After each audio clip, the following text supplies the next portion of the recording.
Hello दोस्तों, welcome back.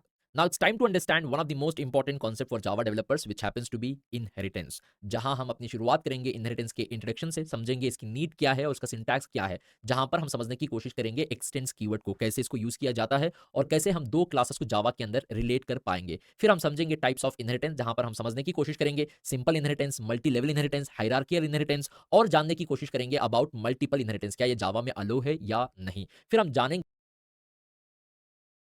ये important methods जो इनहेरिटेंस के रडार में आते हैं, वो हमारे इनहेरिटेड मेथड्स हो गए, ओरिडन मेथड्स हो गए, स्पेशलाइज मेथड हो गए। क्या एग्जैक्टली हैं ये और कैसे ये काम करते हैं, इसके बारे में भी बहुत ही फन वे में जानने की कोशिश करेंगे। फिर हम समझेंगे rules to override method, that means क्या रूल आपको फॉलो करना पड़ेगा या क्या की पॉइंट्स आपको कंसिडर करनी पड़ेगी जब भी आप चाहेंगे कि इनहेरिट होने के बाद किसी बिहेवियर को या किसी मेथड को आप ओवरराइड कर दें। तो इसके बारे में जानने की कोशिश करेंगे। जो भी अभी मैं यहाँ पे टर्म्स यूज कर रहा हूँ, शायद आपको उसके बारे में क्लैरिटी नहीं है, but as we complete the entire series of inheritance आपको अच्छे से ये समझ में आ जाएगा और बहुत ही इंपॉर्टेंट है। ठीक है। फिर हम जानने की कोशिश करेंगे constructor execution in case of inheritance, जहां पर हम कंस्ट्रक्टर के कॉन्सेप्ट में जो कुछ भी थोड़े डाउट्स है सुपर मेथड कॉल और दिस मेथड कॉल की, यहां पर वो क्लैरिफाई हो जाएगी और समझने की कोशिश करेंगे कि कंस्ट्रक्टर क्या इनहेरिटेंस में पार्टिसिपेट करता है या नहीं, और अच्छे तरीके से समझने की कोशिश करेंगे सुपर मेथड कॉल और दिस मेथड कॉल जो कंस्ट्रक्टर के अंदर होते हैं, जहां पर हम पेरेंट और चाइल्ड क्लास को कंसिडर करेंगे। बहुत सारे चीजें इनहेरिटेंस के बारे में जानने की कोशिश करेंगे। ये बहुत इंपॉर्टेंट सीरीज है। Before we get started, let's have a quick debrief. पिछले लेक्चर में जहां पर हमने अपने लेक्चर्स को रोका था, वहां पे समझने की कोशिश की कंस्ट्रक्टर के बारे में कि कंस्ट्रक्टर क्या होता है, उसका सिंटैक्स क्या होना चाहिए, same name that of a class name, और उसका पर्पस क्या है, ऑब्जेक्ट को इनिशियलाइज करना या इंस्टेंस वेरिएबल्स को वैल्यू देना। और सबसे इंपॉर्टेंट बात, कंस्ट्रक्टर कॉल होता है, इन्वोक होता है जब भी आप एक क्लास का ऑब्जेक्ट बनाते हैं, जब भी आप इंस्टेंशिएट करते हो एक क्लास को, तब जाके कंस्ट्रक्टर जो है कॉल हो जाता है। अगर आपके पास कोई पीस ऑफ कोड है जो अगर आप चाहते हैं कि एग्जीक्यूट हो जाए the moment you create an object, वो पीस ऑफ कोड, वो स्टेटमेंट्स आप कंस्ट्रक्टर के अंदर रख सकते हैं। I hope you have a basic idea about it, और आने वाली इस इनहेरिटेंस की सीरीज में भी और कुछ चीजें कंस्ट्रक्टर के बारे में समझने की कोशिश करेंगे। ये हो गया था हमारा कंस्ट्रक्टर। नाउ बहुत ही हेलो दोस्तों, वेलकम बैक। इस वीडियो में हम जानने की कोशिश करेंगे कि इनहेरिटेंस क्या है और उसको कैसे अचीव करते हैं, जिसके लिए मैंने एक सिंपल सा प्रोग्राम लिखा है जो आपके स्क्रीन के सामने अभी है। तो देखना, यहाँ पे मैंने एक क्लास लिखी है ह्यूमन नाम की, एक और क्लास है स्टूडेंट के नाम की। हालांकि एक और क्लास है मेन मेथड की, जो जावा प्रोग्राम है, जब भी आप जावा का प्रोग्राम बनाते हैं तो मेन मेथड तो होना है। अपार्ट फ्रॉम दैट, इस क्लास के अलावा हमारे पास दो क्लासेस है, एक है ह्यूमन और एक है स्टूडेंट क्लास। अगर मैं आपसे एक सवाल करूं, क्या स्टूडेंट क्लास और ह्यूमन क्लास में कोई लिंक है, कोई रिलेशनशिप है? आंसर होना चाहिए नो। अभी फिलहाल के लिए ये दोनों क्लासेस इंडिपेंडेंट हैं, एक दूसरे के साथ कोई रिलेशनशिप नहीं रखते। ये एक इंडिपेंडेंट क्लास है और ये एक इंडिपेंडेंट क्लास है, कोई रिलेशनशिप है ही नहीं। जहां पर मैंने ह्यूमन क्लास के अंदर एक सिंपल सी प्रॉपर्टी बना ली, field instance variable property as नाम की, और मैंने एक बिहेवियर लिख लिया, एक मेथड लिख लिया जिसका नाम है स्लीप। वहां पे सिंपल मैंने एज को इनिशियलाइज किया और एक सिंपल सा मैसेज प्रिंट कर रहा हूं, human needs a good sleep, और जो एज के अंदर वैल्यू है उसको बस प्रिंट करवा रहा हूं एक कंसोल में। तो बेसिकली एक बेसिक सा मेथड है और एक प्रॉपर्टी है ह्यूमन क्लास के अंदर, और स्टूडेंट क्लास के अंदर कुछ भी नहीं है। और ये दोनों क्लासेस एक दूसरे से अलग है, कोई लिंक नहीं है, और वो एक इंडिपेंडेंट क्लास है। ठीक है, तो मैं यहाँ पे क्या करूंगा, एक स्टूडेंट का ऑब्जेक्ट बनाऊंगा। ठीक है, एक स्टूडेंट का ऑब्जेक्ट बनवा लिया, S T equals to new student. Student को ऑब्जेक्ट बनाने के बाद मैं यहाँ पे कर लूंगा एस टी डॉट स्लीप, मतलब मैं यहाँ पे स्लीप मेथड को कॉल कर रहा हूँ, और मुझे यहाँ पे एक एरर आ रहा है कि the method sleep is undefined. सबसे पहली बात, आप यहाँ पे एक स्टूडेंट का ऑब्जेक्ट बना रहे हो, ठीक है, स्टूडेंट का ऑब्जेक्ट बनवा लिया हमने। उसके बाद उसका रेफरेंस आप यूज करके एक स्लीप मेथड को कॉल कर रहे हो। आप बताइए, स्टूडेंट क्लास के अंदर कोई स्लीप मेथड है? नहीं है, इसीलिए हमें यहाँ पे आ रहा है एक एरर कि भाई स्लीप मेथड को तुम बुला रहे हो स्टूडेंट ऑब्जेक्ट के रेफरेंस को लेके, अब वहां पे तो स्लीप मेथड है नहीं, तो इसीलिए कंपाइलर हमें यहाँ पे एरर दे रहा है। स्लीप मेथड कहाँ है? यहाँ पे है, एक ह्यूमन क्लास के अंदर है। तो यहाँ से एक मैसेज जाता है कि ये एक अलग क्लास है, ये एक अलग क्लास है, या इन दोनों क्लास के बीच में कोई रिलेशनशिप और कोई लिंक नहीं है। अब मैं क्या करूंगा, इन दोनों क्लासेस के बीच एक रिलेशनशिप को एस्टैब्लिश करूंगा, एक रिलेशनशिप और एक लिंक बनाऊंगा। ठीक है, जहां पे आप देख लेना क्या एग्जैक्टली होगा। तो एक कीवर्ड यूज करूंगा यहाँ पे मैं, जिससे जो भी यहाँ पे एरर आ रहा है वो एरर चला जाएगा। वो कीवर्ड ये है एक्सटेंस, एक्सटेंस नाम का कीवर्ड, और मैं क्लास का नाम लिख दूंगा ह्यूमन। तो द मोमेंट यू से एक्सटेंस ह्यूमन, देख लेना यहाँ पे एरर चला गया, कंपाइलर अब खुश है। तो क्या हो गया एक्सटेंड कीवर्ड में? एक्सटेंड कीवर्ड यूज करते हैं जावा के बीच दो क्लासेस के बीच एक रिलेशनशिप को एस्टैब्लिश करना, मतलब एक रिलेशनशिप बन जाती है जिसे हम जावा में सिंपल टर्म्स में इज आर रिलेशनशिप भी कहते हैं। इज आर रिलेशनशिप मतलब स्टूडेंट इज आ ह्यूमन, जिसको हम बेस क्लास, सब ड्राइव क्लास या सुपर क्लास, सब क्लास या पेरेंट क्लास, चाइल्ड क्लास की रिलेशनशिप भी कहते हैं। तो बेसिकली क्या हो रहा है यहाँ पे, द मोमेंट यू से एक्सटेंड्स ह्यूमन, ह्यूमन क्लास के अंदर जो भी प्रॉपर्टीज थे, जो भी मेथड्स थे, सब कुछ इस क्लास में इनहेरिट हो चुका है। मतलब पहले ये क्लास और ये क्लास ह्यूमन और स्टूडेंट इंडिपेंडेंट क्लासेस थी, अब वो दो एक दूसरे के साथ लिंक हो चुकी है और दोनों क्लासेस के बीच में एक रिलेशनशिप बन चुका है और ये इस कॉन्सेप्ट को हम कहते हैं इनहेरिटेंस। द मोमेंट यू से एक्सटेंस, क्या होगा ना, जो भी कुछ है इस ह्यूमन क्लास में, प्रॉपर्टीज, बिहेवियर, इस क्लास में आके इनहेरिट हो जाती हैं। एज ए डेवलपर आपकी आंखों से आप देख नहीं पाओगे यहाँ पे एज और स्लीप मेथड, मगर ये यहाँ पे है, क्योंकि देखो यहाँ पे आपको कोई एरर नहीं आ रहा है। पहले तो एरर आ रहा था, अब एरर नहीं आ रहा है। अब एरर नहीं आ रहा है, इसका मतलब ये है कि स्लीप मेथड भी स्टूडेंट क्लास के अंदर प्रेजेंट है। अगर स्लीप मेथड नहीं होता तो एरर आता, जैसे कि हमें आ रहा था इससे पहले, अब एरर चला गया। ये एक इंडिकेशन है कि यहाँ पे स्लीप मेथड है। मैं यहाँ पे एक बार इसको एग्जीक्यूट कर दूं आगे बढ़ने से पहले।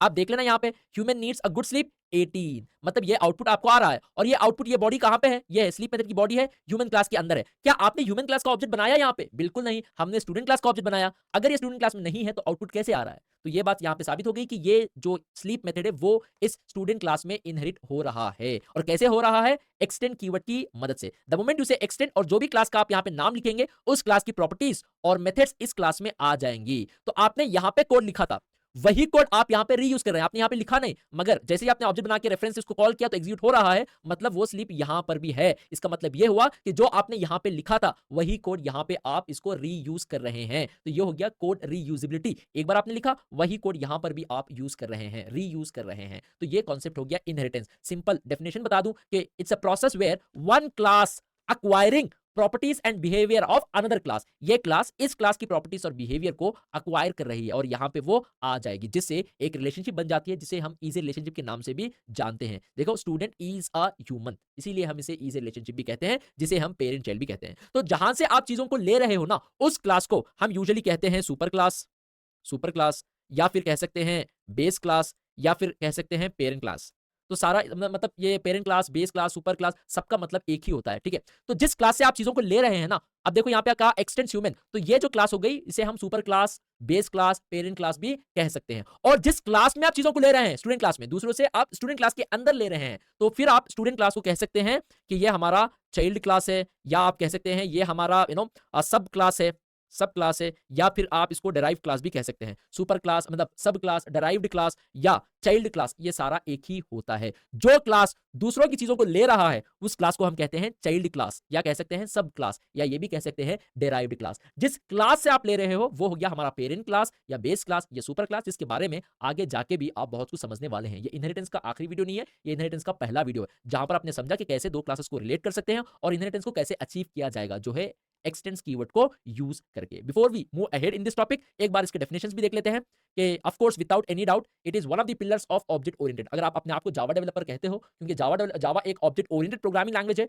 आपके लिए इनहेरिटेंस का आना बहुत ही जरूरी है। It always speaks about code reusability, जहां पे आप कोड को रीयूज कर रहे हैं, ठीक है। तो of course using inheritance productivity of the code can be improved. If use inheritance lines of the code can be reduce of the application, और भी ऑप्टिमाइज कोड हो जाता है। कैसे होगा? जैसे ही हम समझेंगे इन उप्स की कॉन्सेप्ट को, उसके बाद एक छोटा सा एप्लीकेशन भी बनाएंगे जहां पर आपको समझ में आ जाएगा कि कैसे यूजिंग दिस ऑल कॉन्सेप्ट हमारे अपने कोड को और एफिशिएंट और ऑप्टिमाइज बना सकते हैं। और ऑफ कोर्स जावा में इनहेरिटेंस को कैसे अचीव करते हैं? यूजिंग द एक्सटेंस कीवर्ड, जिससे एक क्लास की प्रॉपर्टीज और बिहेवियर दूसरे क्लास में आ जाती हैं। This was the introduction to inheritance. आने वाली वीडियोस में इनहेरिटेंस के बारे में और कुछ चीजों को जानने की कोशिश करेंगे।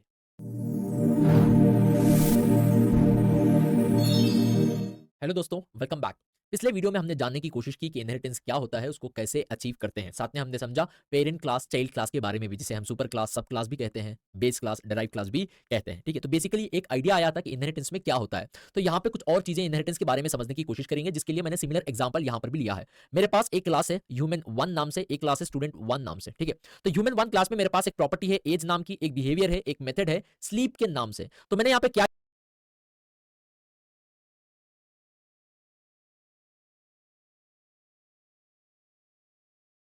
तो यहाँ पे कुछ और चीजें इनहेरिटेंस के बारे में समझने की कोशिश करेंगे, जिसके लिए मैंने सिमिलर एग्जांपल यहाँ पर भी लिया है। मेरे पास एक क्लास है ह्यूमन 1 नाम से, एक क्लास है स्टूडेंट 1 नाम से, ठीक है। तो ह्यूमन 1 क्लास में मेरे पास एक प्रॉपर्टी है एज नाम की, एक बिहेवियर है, एक मेथड है स्लीप के नाम से। तो मैंने यहाँ पे क्या किया? Class student 1 x tends human 1। तो जैसे ही आपने एक्सटेंड्स ह्यूमन 1 किया, तो ह्यूमन 1 के अंदर जो भी प्रॉपर्टीज और बिहेवियर्स हैं वो इनहेरिट हो जाती है स्टूडेंट 1 के अंदर। तो स्टूडेंट 1 के अंदर आप एज ए डेवलपर अपने आंखों से देख नहीं पा रहे, मगर यहाँ पे एज की प्रॉपर्टी भी है, स्लीप मेथड भी है। तो उसका प्रूफ क्या है? मैंने यहाँ पे ऑब्जेक्ट बनाया है स्टूडेंट 1 का, और उसके रेफरेंस st1 को यूज करके स्लीप मेथड को कॉल कर रहा हूं, तो मुझे यहां पे आउटपुट आएगा। आप यहां पे देख लेना, जैसे कि पिछले एग्जांपल में भी हुआ था।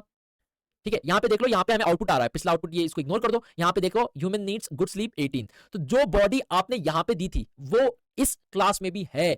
The moment you have told expanse, क्या होता है, इसकी सारी प्रॉपर्टीज और बिहेवियर यहाँ पे आके इनहेरिट हो जाती है। यही तो हमने समझने की कोशिश की। तो इसके केस में क्या हो गया, एक्सटेंस के बाद जो आपने क्लास का नाम लिखा वो पेरेंट क्लास हो गई, और एक्सटेंस से पहले मतलब जिस क्लास में आप चीजों को ले रहे हो वो एक चाइल्ड क्लास हो गई। तो अब मैं यहाँ पे क्या करूंगा ना, यहाँ पे कुछ और प्रॉपर्टीज को लिख लेता हूं। मैं कहूंगा यहाँ पे private string name, private string name, और मैं चाहता हूं साथ में एक कंस्ट्रक्टर को भी लिख लूं। यहाँ पे मैं कहूंगा ह्यूमन वन, कंस्ट्रक्टर मतलब same name that of a class name, at least you have a basic idea of constructor topic. तो यहाँ पे मैं एक छोटा सा मैसेज प्रिंट कर लूं। मैं कहूंगा मे बी ह्यूमन क्लास का एक कंस्ट्रक्टर है, एक मैसेज को मैं प्रिंट कर रहा हूं। ठीक है, तो ये हो गया एक चीज। और मैं यहाँ पे क्या करूंगा ना, एक मेथड लिख लूंगा, नया method void display, void display. और इस मेथड के अंदर मैं क्या करूंगा, system dot out dot println, मैं यहाँ पे प्रिंट कर लूंगा दी, मैं कहूंगा यहाँ पे दी एज इज, और यहां पे मैं कंकैटिनेट कर दूंगा, प्रिंट कर दूंगा एज को। देखो यहां पे as variable as a developer, क्या आपने यहां पे लिखा हुआ है? नहीं, बट आपने यहां पे कहा है एक्सटेंस। एक्सटेंस से क्या होता है, इस क्लास का जो भी चीज है यहां पे इनहेरिट हो जाता है। तो दो आपने यहां पे नहीं लिखा, मगर ये एज यहां पे है, इसीलिए आपको यहां पे एरर नहीं आ रहा है, क्योंकि एज स्टूडेंट वन का भी पार्ट है यहां पे, क्योंकि आपने उसको इनहेरिट किया था ह्यूमन क्लास से, तो आपको एरर नहीं आएगा यहां पे। अब मैं क्या करूंगा ना, यहां पे यही चीज एक और बार लिख लूंगा, और यहां पे मैं प्रिंट कर दूंगा may be the name is, the name is, ठीक है, और यहां पे मैं इसको कंकैट कर दूंगा नेम, ठीक है, या जो भी आपने दिया है यहां पे नेम। ठीक है, देख लेना यहां पे आपको आ रहा है एक एरर, आपको आ रहा है यहां पे एरर। क्यों आपको एरर आ रहा है? क्योंकि नेम यहां पे इनहेरिट नहीं हो पा रहा है। एज में एरर नहीं आ रहा, नहीं आ रहा, मगर नेम में आ रहा है। नेम भी तो इसकी प्रॉपर्टी है ना ह्यूमन की, एज भी प्रॉपर्टी है।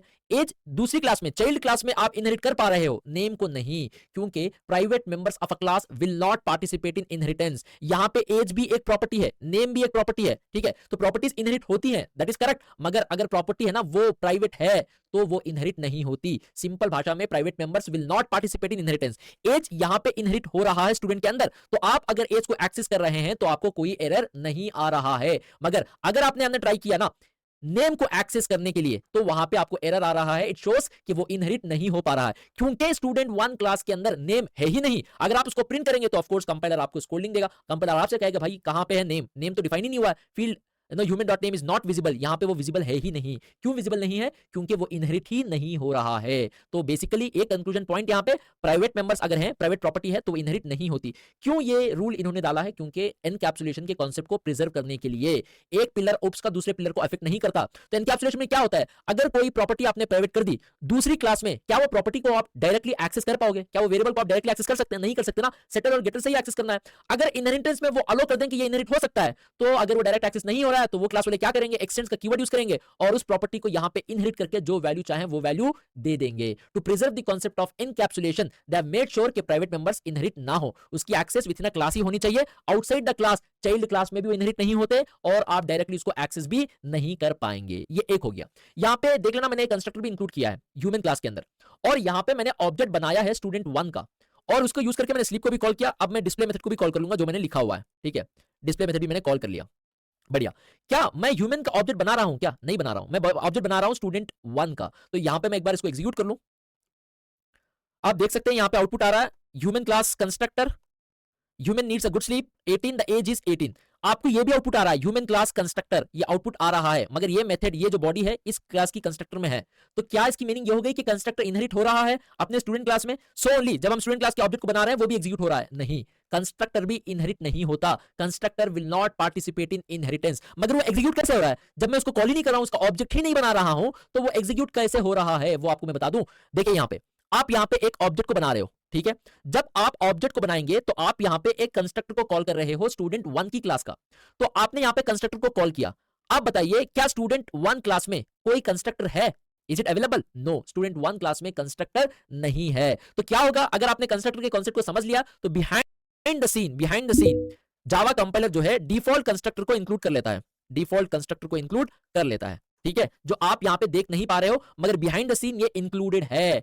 क्योंकि आपने यहाँ पे कंस्ट्रक्टर को डिफाइन नहीं किया। तो जब भी कंस्ट्रक्टर को आप कॉल कर रहे हो और उस पर्टिकुलर क्लास में अगर प्रोग्रामर ने कंस्ट्रक्टर को स्पेसिफाई नहीं किया है तो जावा कंपाइलर उसको इंक्लूड कर लेगा। एंड आपको मैंने ये भी बताया था कि पहली लाइन में कंस्ट्रक्टर के क्या होता है, सुपर मेथड कॉल होता है। और सुपर मेथड कॉल का क्या मतलब होता है, सुपर मेथड से क्या होता है, पेरेंट क्लास कंस्ट्रक्टर को, this method is used to call constructor of a same class. Super method parent class के कंस्ट्रक्टर को कॉल करता है, जिसके बारे में इनहेरिटेंस में भी हम समझेंगे एक टॉपिक के साथ, constructor execution in case of inheritance. उसके लिए आपको कंस्ट्रक्टर को एक बार रिवाइज कर लेना और अच्छे से समझ लोगे।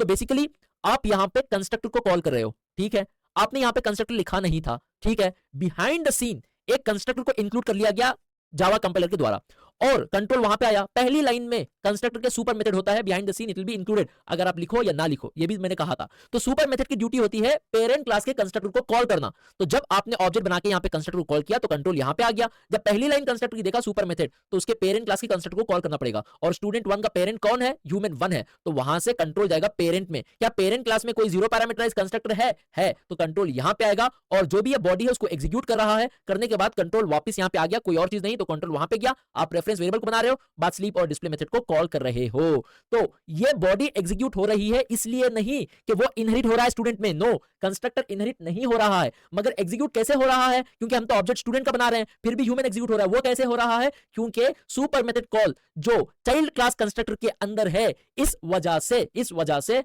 वो जो है पेरेंट क्लास का कंस्ट्रक्टर एग्जीक्यूट हो रहा है। Super method call parent class के कंस्ट्रक्टर को कॉल करता है, इसीलिए वो एग्जीक्यूट हो पा रहा है, वो इनहेरिट नहीं हो रहा है स्टूडेंट 1 क्लास में।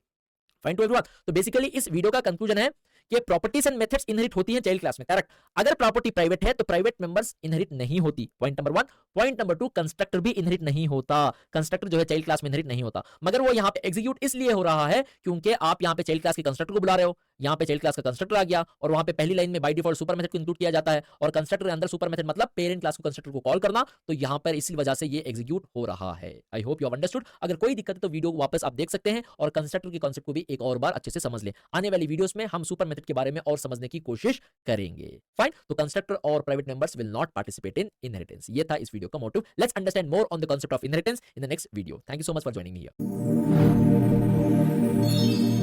हेलो दोस्तों, वेलकम बैक।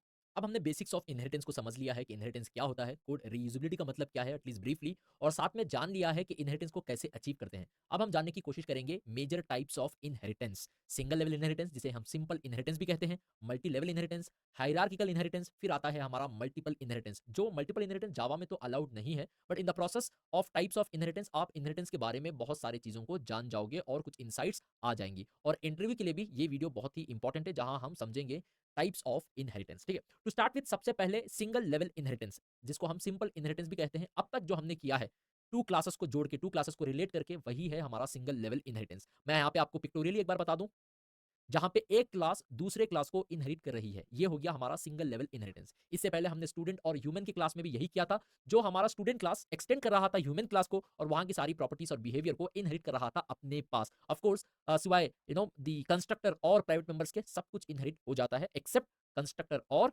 Private members. ठीक है, इसको हमने प्रीवियस वीडियो में जानने की कोशिश की थी। अब सिंगल लेवल मतलब सिंपल सा है, एक क्लास दूसरी क्लास को एक्सटेंड कर रहा है। यहाँ पे लेवल सिर्फ दो ही क्लासेस का है, एक क्लास इस क्लास को एक्सटेंड कर रहा है। तो प्रोग्रामेटिकली एक बार इसको हम समझ लेंगे तो ये हो गया हमारा कोड जो आपके सामने देख सकते हैं। हमारे पास फिलहाल दो क्लास है, एक एनिमल क्लास है जिसके पास एक बिहेवियर है, एक मेथड है स्लीप मेथड का, एक और क्लास है टाइगर क्लास। फिलहाल ये दोनों क्लास एक दूसरे से रिलेटेड नहीं है। अगर आप रिलेशनशिप बिल्ड करना चाहते हैं तो मैं यहाँ पे कह दूंगा एक्सटेंड्स एनिमल। जैसे मैंने एक्सटेंड्स एनिमल कहा तो जो भी एनिमल क्लास की प्रॉपर्टीज और बिहेवियर्स होंगी वो आके टाइगर क्लास में बैठ जाएंगी। अब टाइगर क्लास में एज ए डेवलपर आप नहीं देख सकते कि यहाँ पे स्लीप मेथड है या नहीं, but behind the scene sleep method यहाँ पर अब इनहेरिट हो चुका है। अगर आप चाहेंगे तो इसका एक ऑब्जेक्ट बनवा लें, tiger type t equals to new tiger, और मैं इसका ऑब्जेक्ट बनाने के बाद मैं अब करूंगा यहाँ पे टी डॉट स्लीप मेथड। जैसे मैं स्लीप मेथड को इन्वोक कर रहा हूं, कॉल कर रहा हूं, तो मुझे कोई एरर नहीं आ रहा है। एरर इसलिए नहीं आ रहा है क्योंकि स्लीप मेथड टाइगर क्लास के अंदर है, क्योंकि आपने एक्सटेंड कीवर्ड को यूज किया तो ये यहाँ पे आ जाएगा। तो यहाँ पे सिंगल लेवल इनहेरिटेंस हो रहा है या तो सिंपल इनहेरिटेंस हो रहा है, जहां पे एक क्लास दूसरे क्लास को एक्सटेंड कर रही है। आपने ये भी जान लिया था पिछले वीडियो में, एक्सटेंड से पहले जो क्लास है, अ क्लास जो इनहेरिट कर रही है दूसरे क्लासेस से, ये हो गई हमारी चाइल्ड क्लास। और जहां से आप इनहेरिट कर रहे हैं एनिमल क्लास, जिसकी प्रॉपर्टी और बिहेवियर को आप ले रहे हैं वो क्लास हो गई सुपर क्लास, या आप कह सकते हैं पेरेंट क्लास। ठीक है, ये हो गया सिंपल इनहेरिटेंस या सिंगल लेवल इनहेरिटेंस। हमारे पास आता है multi level inheritance also, types of inheritance में, जहां पे मल्टीपल क्लासेस इन्वॉल्व होती हैं इनहेरिटेंस के प्रोसेस में, जिसको आप समझ लेंगे। पहले मैं पिक्टोरियली बता दूं आपको, यूएमएल रिप्रेजेंटेशन से एक पिक्टोरियल रिप्रेजेंटेशन। यहाँ पे आप देख सकते हैं हमारे पास डेमो 3 क्लास है, जहां पर आप एरो मार्क मार्क नो दिखा रहे हैं ना डायग्राम में पिक्टोरियल रिप्रेजेंटेशन में, तो वो हो जाता है पेरेंट। तो फिर ये एक्सटेंड कर रहा है डेमो 1 को, डेमो 2 का पेरेंट डेमो 1 है। तो यहाँ पे हमारे पास एक क्लास है डेमो 1, एक और क्लास है डेमो 2, एक और क्लास है डेमो 3। तो डेमो 3 एक्सटेंड कर रहा है डेमो 2 को, डेमो 2 एक्सटेंड कर रहा है डेमो 1 को, और डेमो 1 किसी और क्लास को भी एक्सटेंड कर सकता है। यहाँ पे एग्जांपल के लिए मैंने 3 क्लासेस को ली हैं, इसके साथ आप चाहे तो 4 क्लास, 5 क्लास, जितनी क्लास चाहे उतनी क्लास लिख सकते हैं। Level of inheritance can be increase. Example के लिए मैंने सिर्फ 3 ही क्लास का एग्जांपल लिया है यहाँ पे। तो मेरे पास डेमो 3 क्लास है, उसका पेरेंट डेमो 2, उसका पेरेंट डेमो 1, उसका पेरेंट कोई और, डेमो 3 का भी चाइल्ड हो सकता है। यहाँ पे आप लेवल जितना चाहे उतना बढ़ा सकते हो। ये हो गया हमारा मल्टी लेवल इनहेरिटेंस। एक बार मैं प्रोग्राम लिख के आपको बता दूं ताकि आपको अच्छे से समझ में आ जाए। तो यहाँ पे शायद मैं ये एग्जांपल ले लूंगा यहाँ पे। तो मान लीजिए मेरे पास अभी 3 क्लासेस हैं, क्लास डेमो 1, मैं एक और क्लास को लिख लूंगा यहाँ पे, लिखूंगा क्लास डेमो 2, ठीक है, और मेरे पास एक और क्लास होगी यहाँ पे, ठीक है। तो मैं लिख लूँ यहाँ पे एक और क्लास, क्लास डेमो 3। जितनी क्लास आप चाहें उतनी क्लास के लिए ये लेवल, ये चेंजिंग कर सकते हो, मगर फिलहाल एग्जांपल के मैंने 3 क्लासेस ले ली। फिलहाल ये तीनों क्लासेस एक दूसरे से रिलेटेड नहीं है, अनरिलेटेड है, इंडिपेंडेंट है। तो मैं अब क्या करूंगा, डेमो 1 के अंदर एक मेथड लिख लेता हूँ, वॉइड डिस्प्ले नाम का मेथड, ठीक है, जिसके अंदर मैं यहाँ पे एक छोटा सा मैसेज प्रिंट कर लूंगा। यहाँ पे मैं कह दूंगा may be display return in demo 1 class, display method return in demo 1 class, ठीक है। तो अब मैं क्या करूंगा, डेमो 2 एक्सटेंड्स डेमो 1, ठीक है। तो मैंने यहाँ पे दोनों क्लासेस को रिलेट कर लिया। तो अगर आपने अब तक की इनहेरिटेंस को समझ लिए हो तो बताइए कि इसमें पेरेंट क्लास कौन सा है। डेमो 1 हमारा पेरेंट है, डेमो 2 हमारा चाइल्ड है। तो जैसे ही आपने एक्सटेंड कहा ना, ये डिस्प्ले मेथड इनहेरिट हो जाता है और डेमो 2 में आ जाता है। भले ही आप देख ना पा रहे हो, मगर behind the scene display method demo 2 class में भी है। फिर मैं आप क्या करूंगा, demo 3 extends extends demo 1, sorry demo 2 कर दूंगा यहाँ पे। डेमो 2 जैसे ही मैंने कहा एक्सटेंड्स डेमो 2, तो क्या होगा, जो भी डेमो 2 के अंदर है वो इनहेरिट हो जाएगा डेमो 3 के पास। तो ये हो गया इसका पेरेंट्स डेमो 3 का पेरेंट्स डेमो 2, डेमो 2 का पेरेंट्स डेमो 1 क्लास है। ये मल्टी लेवल है। अगर आप चाहेंगे तो एक और चाइल्ड क्लास हो सकती है जो डेमो 3 की चाइल्ड क्लास होगी, उसका पेरेंट डेमो 3 क्लास है। तो आप ये चेनिंग जितनी चाहोगे, जितना चाहोगे रिक्वायरमेंट के हिसाब से उतना कर सकोगे। तो यहाँ पे देख लेना, जैसे आपने डेमो 2 एक्सटेंड्स कहा ना, तो ये डिस्प्ले मेथड इनहेरिट हो जाता है डेमो 2 क्लास में, ठीक है। तो यहाँ पर तो डिस्प्ले मेथड है, भले ही आप देख नहीं पा रहे हो। फिर मैंने कहा डेमो 3 एक्सटेंड्स डेमो 2, तो यहाँ पर जो भी होगा ना वो डेमो 3 में भी इनहेरिट हो जाता है। तो मतलब यह हुआ कि डिस्प्ले मेथड डेमो 3 में भी है, क्योंकि वो डेमो 2 में था जिसने इनहेरिट किया था डेमो 1 क्लास से, तो वहां से यहाँ आ गया था, अब ये यहाँ से डेमो 3 में भी आ गया। अगर आप चाहें तो देख सकते हो, मैं यहाँ पे कह दूं demo 3 type d equals to new demo 3, ठीक है। इसके बाद मैं कह दूंगा यहाँ पे D dot display, D dot display, और आप देख सकते हैं कोई एरर नहीं आ रहा है। तो शायद मैंने यहाँ पे डी नहीं दिया था, एस दे दिया था, ठीक है। एरर आप यहाँ पे नहीं आ रहा है। मैंने ऑब्जेक्ट बनाया है डेमो 3 का, तो डेमो 3 में तो आपने तो लिखा नहीं डिस्प्ले मेथड, फिर भी मुझे एरर नहीं आ रहा है। अगर एरर नहीं आ रहा है तो ये बात इसकी प्रूफ है कि यहाँ पे डिस्प्ले मेथड है। तो कहाँ से आया यहाँ पे डिस्प्ले मेथड, डेमो 2 से आया, और डेमो 2 में कहाँ से आया, डेमो 1 क्लास से आया। तो ये होगी मल्टी लेवल इनहेरिटेंस। आप चाहेंगे तो इसका लेवल बढ़ा सकते हैं। तो एक बार मैं इसको एग्जीक्यूट कर लूँ, आप देख सकते हैं यहाँ पे डिस्प्ले मेथड रिटर्न इन डेमो 1 क्लास, ये हमने डेमो 1 में लिखा था, मगर हम यूज कर रहे हैं डेमो 3 में। तो एक बार आपने लिखा, यहाँ पर भी वो यूज हो रहा है, यहाँ पर भी वो यूज हो रहा है। Code reusability in the process, आप ये भी समझ लिए कि मल्टी लेवल इनहेरिटेंस हो रही है यहाँ पर, ठीक है। हमारे पास एक और टाइप ऑफ इनहेरिटेंस होती है, वो है हायरार्किकल इनहेरिटेंस, जहां पे एक पेरेंट क्लास होगी, उसके मल्टीपल चाइल्ड क्लासेस होंगी। अगर हमारे पास जावा में एक क्लास है, तो वो क्लास को जितनी क्लास चाहे वो एक्सटेंड कर सकती है। जैसे कि रियल लाइफ में एक पेरेंट के पास मल्टीपल चाइल्ड्स हो सकते हैं, प्रोग्रामिंग में भी एक पेरेंट के पास मल्टीपल चाइल्ड क्लासेस हो सकती हैं, एक सुपर क्लास के पास मल्टीपल सब क्लासेस अलाउड हैं। एग्जांपल मैं यहाँ पे आपको कोड करके बता दूं, तो मैं अब क्या करूंगा ना, इसको मैं कमेंट कर लूं ताकि आपके साथ मैं इस कोड को शेयर कर पाऊं। तो मैं इसको भी कमेंट कर लूंगा यहाँ पे। तो यहाँ पे मैं सिंपल सा एक प्रोग्राम बना लूं, मैं यहाँ पे लिख लूंगा क्लास में भी, यहाँ पे ही मैं इसको एक बार लिख लूं, तो ठीक है। तो यहाँ पर मैं जाऊंगा और कहूंगा क्लास में भी मैं कहूंगा monkey x tends x tends animal animal, ठीक है। और मैं एक और क्लास बनवा लूं यहाँ पे, क्लास कहूंगा डीर एक्सटेंड्स। एग्जाम्पल मैं यहाँ पे आपको कोड करके बता दूं, तो मैं अब क्या करूंगा ना, इसको मैं कमेंट कर लूं ताकि आपके साथ मैं इस कोड को शेयर कर पाऊं। तो मैं इसको भी कमेंट कर लूंगा यहाँ पे। तो यहाँ पे मैं सिंपल सा एक प्रोग्राम बना लूं, मैं यहाँ पे लिख लूंगा क्लास में भी, यहाँ पे ही मैं इसको एक बार लिख लूं, तो ठीक है। तो यहाँ पर मैं जाऊंगा और कहूंगा क्लास में भी मैं कहूंगा monkey x tends x tends animal animal, ठीक है। और मैं एक और क्लास बनवा लूं यहाँ पे, क्लास कहूंगा डीर एक्सटेंड्स एनिमल, ठीक है। तो आप देख लेना यहाँ पे हमारे पास एक क्लास है एनिमल के नाम से, वहां पे मैंने एक मेथड एक बिहेवियर लिख रखा है जिसका नाम है स्लीप मेथड, ठीक है। तो उसके बाद मैं कर रहा हूँ क्लास टाइगर एक्सटेंड्स एनिमल, जो एनिमल में है एक्सेप्ट कंस्ट्रक्टर और प्राइवेट मेंबर्स, जो एनिमल क्लास में ये मेथड है ये बिहेवियर है, यहाँ पे वो टाइगर क्लास में इनहेरिट हो जाएगा। तो स्लीप मेथड यहाँ पर भी है। अब मंकी क्लास कह रही है कि एक्सटेंड्स एनिमल, तो स्लीप मेथड यहाँ पर भी आ गया। डीर क्लास कह रही है कि एक्सटेंड्स एनिमल, मतलब स्लीप मेथड यहाँ पर भी आ गया। आपने एक ही बार इसको लिखा और मल्टीपल क्लासेस को same code, multiple classes same code को यूज कर रही हैं, तो ये सारी क्लासेस एक ही क्लास को एक्सटेंड कर रही है। तो इसकी बात ये भी हो गई कि ये हो गया हमारा हायरार्किकल इनहेरिटेंस, जहां पे आप ये कह सकते हो कि एक क्लास के पास मल्टीपल चाइल्ड क्लासेस हो सकती हैं। तो टाइगर क्लास की पेरेंट भी एनिमल है, मंकी क्लास की पेरेंट क्लास भी एनिमल क्लास है, और डीर क्लास की पेरेंट क्लास भी एनिमल क्लास ही है। ये सारे क्लासेस एक ही क्लास को एक्सटेंड कर रही है और एक ही क्लास की प्रॉपर्टीज को ले रहे हैं। ये हो गया हायरार्किकल इनहेरिटेंस, जहां पे आप कह सकते हो कि एक पेरेंट क्लास के मल्टीपल चाइल्ड क्लासेस हो सकती है। ये जावा के अंदर अलाउड है। अब हम जानने की कोशिश करेंगे सबसे इंपॉर्टेंट मल्टीपल इनहेरिटेंस के बारे में, क्या वो जावा में अलाउड है कि नहीं है, ठीक है। तो चलिए एक बार इसका एक एग्जांपल देख लेते हैं। मल्टीपल इनहेरिटेंस का मतलब ये होता है कि जब एक क्लास इनहेरिट करना चाहती है दो क्लासेस के प्रॉपर्टीज और बिहेवियर को, मतलब एग्जांपल मान लीजिए मेरे पास दो क्लासेस हैं, पेरेंट 1 क्लास, पेरेंट 2 क्लास, और एक और क्लास है चाइल्ड क्लास जो कहती है कि एक्सटेंड्स पेरेंट 1 एक्सटेंड्स पेरेंट 2। ये चाइल्ड क्लास इनहेरिट करना चाहती है सारे प्रॉपर्टीज और बिहेवियर को पेरेंट 1 से भी पेरेंट 2 से भी, विच इज नॉट अलाउड। 100% ये अलाउड नहीं है। रियल लाइफ में भी आप नहीं कह सकते ये भी हमारे पेरेंट्स है ये भी हमारे पेरेंट्स है, ये अलाउड नहीं है। प्रोग्रामिंग में भी ये अलाउड नहीं होता, जहां पे एक चाइल्ड क्लास बोल दे कि ये भी मेरा पेरेंट है ये भी मेरा पेरेंट है। तो एक क्लास मल्टीपल क्लासेस को एक्सटेंड नहीं कर सकती। ये हो गया मल्टीपल इनहेरिटेंस। जावा के अंदर ये अलाउड नहीं है, क्योंकि ये एम्बिगिटी को लीड करती है कंपाइलर के। कंपाइलर एम्बिगियस हो जाता है, सिंपल भाषा में कंपाइलर कंफ्यूज हो जाता है यहाँ पे। मतलब एक बार इसका हम कोड लिख के एग्जांपल को समझ लेंगे कि मैं क्या कहने की कोशिश कर रहा हूं। तो मैं यहाँ पे इस कोड में जाऊंगा और यहाँ पे क्लास लिख लूं सिंपल सी, क्लास क्लास पेरेंट 1, ठीक है। एक और क्लास में लिख लेता हूँ यहाँ पे मे भी एक वेरिएबल है एज नाम का वेरिएबल, जिसकी एज यहीं पे मैं डिफाइन कर दूं कि मे भी इसकी एज है 18 18, ठीक है। मेरे पास मान लीजिए एक और क्लास है जिसे मैं कह दूंगा पेरेंट 2, और उसके अंदर मैं एक प्रॉपर्टी बना लूंगा इंटीजर टाइप एज, और वो प्रॉपर्टी हो जाएगी 19, ठीक है। तो इसके बाद मैं क्या करूंगा एक चाइल्ड क्लास लिख देता हूं यहाँ पे, क्लास चाइल्ड। तो उसके बाद मैं क्या करूंगा यहाँ पे, अब फिलहाल के लिए आप देख लेना हमारे पास तीन क्लासेस हैं, पेरेंट 1 पेरेंट 2 और चाइल्ड, ठीक है। यहाँ पे ये क्लासेस रिलेटेड नहीं है, तो मैं यहाँ पे एक रिलेशनशिप एस्टैब्लिश कर दूं। मैं यहाँ कहूंगा क्लास चाइल्ड एक्सटेंड्स पेरेंट 1, ये तो अलाउड है, सिंगल लेवल इनहेरिटेंस हो रहा है यहाँ पे। तो जैसे ही आपने कहा चाइल्ड एक्सटेंड्स पेरेंट 1, जो पेरेंट 1 के अंदर प्रॉपर्टीज और बिहेवियर होंगे वो इनहेरिट हो जाती है अपने चाइल्ड क्लास में, ठीक है। तो भले ही आप यहाँ पे एज नहीं देख पा रहे हो, यहाँ पे एज प्रेजेंट है, ठीक है, क्योंकि आपने इनहेरिटेंस को अचीव किया है। जैसे ही कहा एक्सटेंड्स, वो इनहेरिट हो जाती है अपने पेरेंट से अपने चाइल्ड के पास। फिर मैं यहाँ कहूंगा कमा एक्सटेंड कर लेना पेरेंट 2 से भी, मतलब आप कह रहे हैं कि मैं पेरेंट 1 भी मेरा पेरेंट क्लास होगा, पेरेंट 2 भी मेरा पेरेंट क्लास होगा। ये अलाउड नहीं है, आप ये काम नहीं कर सकते। अगर आप करेंगे ना तो एज इसके पास भी है, एज इसके पास भी है, इसके पास जो डेटा है वो 18 है, इसके पास जो डेटा है वो 19 है, तो चाइल्ड क्लास 18 को कंसीडर करेगा या 19 को कंसीडर करेगा?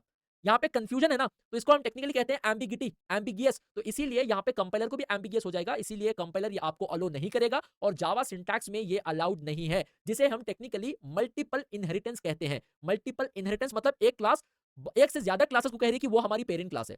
आप मान ले सर कामा मत लिखिए, सिर्फ इतना लिख दें तो भी अलाउड नहीं है, तो भी एरर ही आएगा। अगर आप चाहेंगे तो एक और बार एक्शन लिख लें, देख लेना आप, ये भी अलाउड नहीं है। मतलब ऐसा कोई सिंटैक्स ही नहीं है जहां पे आप एक क्लास से दूसरे या दो या तीन क्लासेस को एक्सटेंड कर पा रहे हो। ये जावा में 100% अलाउड नहीं है, जिसे हम कहते हैं मल्टीपल इनहेरिटेंस। एक क्लास मैक्सिमम सिर्फ एक ही क्लास को एक्सटेंड कर सकता है। हाँ, एक क्लास के मल्टीपल चाइल्ड क्लासेस हो सकते हैं, इसमें कोई डाउट नहीं, मगर एक क्लास का जो है पेरेंट सिर्फ एक ही होना चाहिए, मल्टीपल पेरेंट नहीं हो सकते। रियल वर्ल्ड में भी अलाउड नहीं है और प्रोग्रामिंग में भी ये अलाउड नहीं है, ठीक है।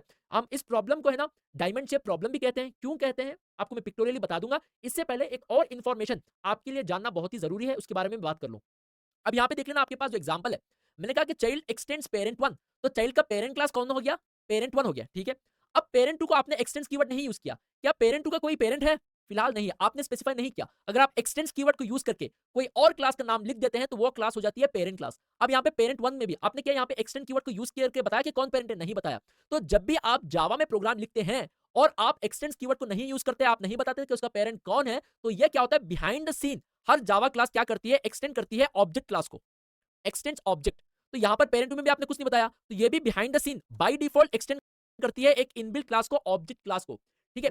तो जब भी आप कोई पेरेंट किसी क्लास का, जब भी आप जावा में एक क्लास लिखते हैं, आप एक्सटेंड कीवर्ड को नहीं यूज करते, कुछ भी नहीं लिखते, बस प्लेन लिखते हैं, तो बिहाइंड द सीन क्या होता है ना, वो क्लास एक जावा में इनबिल्ट क्लास है। जैसे कि हमारे पास स्कैनर क्लास है, string buffer, string builder, RS class, जो इनबिल्ट क्लासेस हम अब तक यूज कर चुके हैं। वैसे ही एक इनबिल्ट क्लास है जिसका नाम है ऑब्जेक्ट क्लास, जो हर क्लास की जावा में पेरेंट होती है, parent of all the classes in Java. तो जब भी आप कोई प्रोग्राम लिखने के लिए आप क्लास लिखते हैं और आप कोई एक्सटेंड कीवर्ड को नहीं यूज करते, तो behind the scene default by nature वो एक्सटेंड करती है ऑब्जेक्ट क्लास को, और ऑब्जेक्ट क्लास के सारे प्रॉपर्टीज इनहेरिट हो जाती हैं उस पर्टिकुलर क्लास में। मान लीजिए मैं एक और एग्जांपल के साथ आपको मैं बता दूं, यहाँ पे आपने टाइगर को पेरेंट बता दिया, तो टाइगर एक्सटेंड करता है एनिमल को, मंकी भी एक्सटेंड करता है एनिमल को, डीर भी एक्सटेंड करता है एनिमल को, तो इनका पेरेंट्स हो गया एनिमल। क्या आपने एनिमल क्लास लिखते समय बताया कि कौन किसे एक्सटेंड करता है? नहीं बताया, कुछ भी नहीं लिखा आपने, सिंपल सी क्लास लिखी। तो बिहाइंड द सीन ये क्लास एक्सटेंड करती है ऑब्जेक्ट क्लास को, ये क्लास एक्सटेंड करती है ऑब्जेक्ट क्लास को, और ऑब्जेक्ट क्लास के बहुत सारे मेथड्स हैं जो यहाँ पे इनहेरिट हो रहे हैं। ठीक है, तो आपको इसके लिए मैं एग्जांपल भी बता दूं। यहाँ पे मैं क्या करूंगा ना, एक एनिमल क्लास का वो लिखूं, animal type a equals to new animal, new animal, और उसके बाद उसका एक रेफरेंस बनवा लूंगा यहाँ पे ए, और कहूंगा डॉट, देख लेना आप यहाँ पे equals method, get class, hash note, notify, sleep, to string, wait, बहुत सारे मेथड्स आ रहे हैं। मैंने रेफरेंस ए का दिया है, यहाँ पे रेफरेंस तो ए का दिया है मैंने, ए रेफरेंस है एनिमल ऑब्जेक्ट का। क्या आपने एनिमल क्लास में इक्वल्स मेथड को, टू स्ट्रिंग मेथड को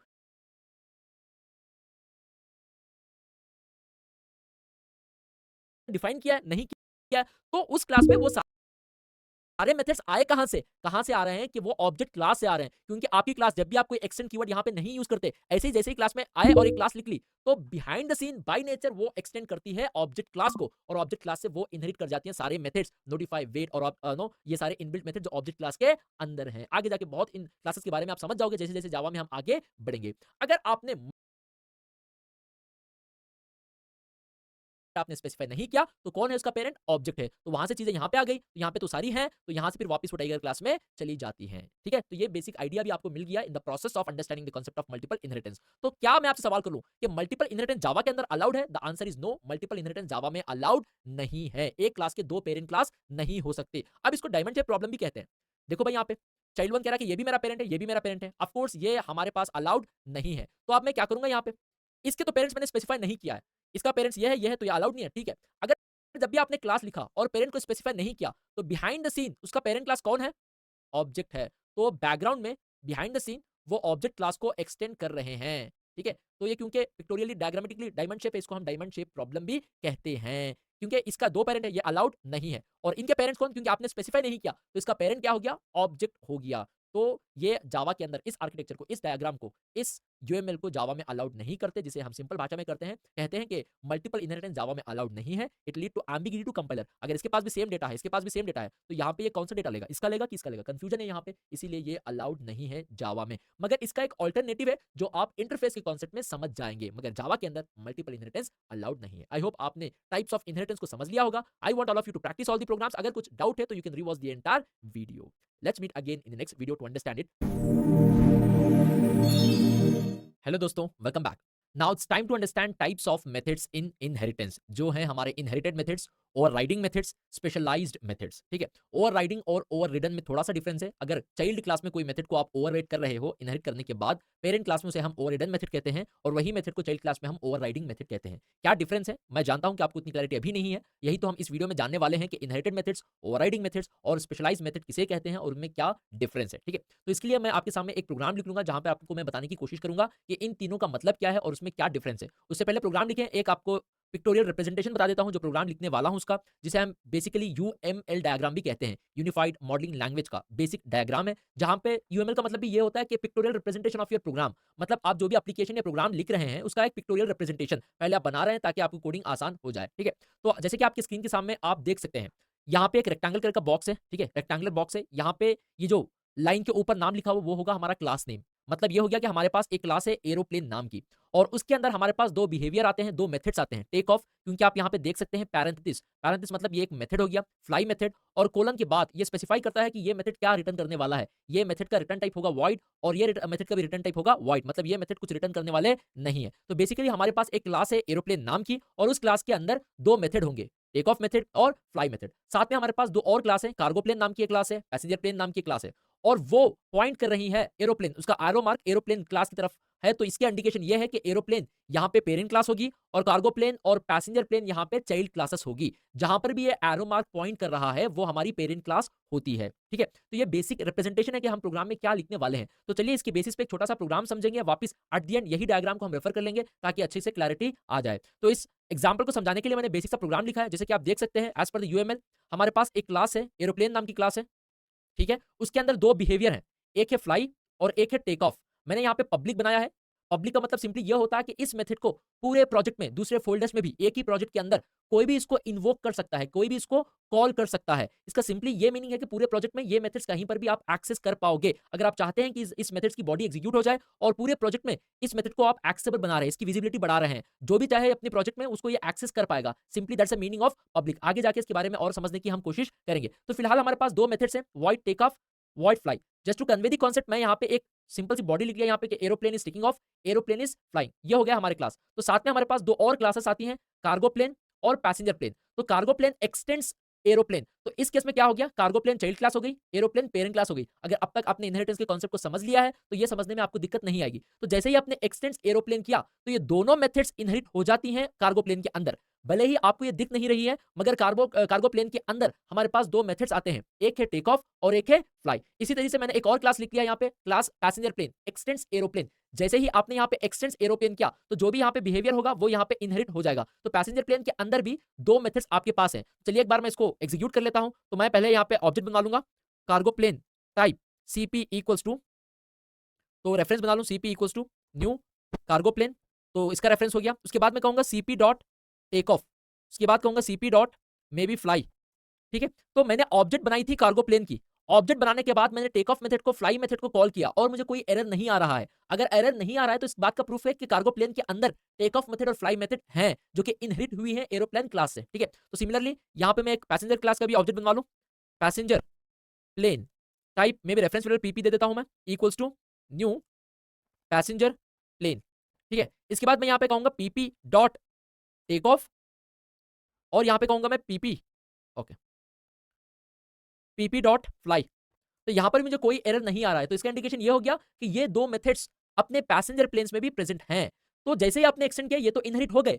इनहेरिट होने के बाद क्या आप उन मेथड्स को मॉडिफाई कर रहे हो? नहीं कर रहा हूं। जो भी बॉडी पेरेंट ने दी थी, एरोप्लेन इज टेकिंग ऑफ, वही बॉडी आप अपने चाइल्ड क्लास में एज इट इज यूज कर रहे हो। अगर आपने यहाँ पे एक और